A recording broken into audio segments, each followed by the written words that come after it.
तव कृपा सर्वक्षये सर्वजना वन्दिनी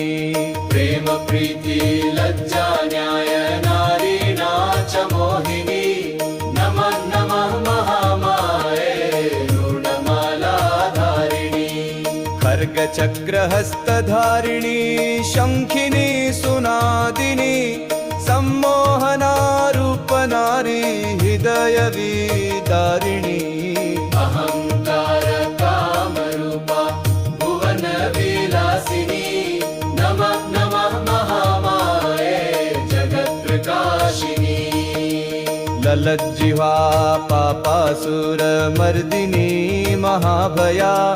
खण्डगण्डमुण्डसृहा शोभा कान्तिवर्धिनी अंगभंग रंगकाया माया छंद छंदी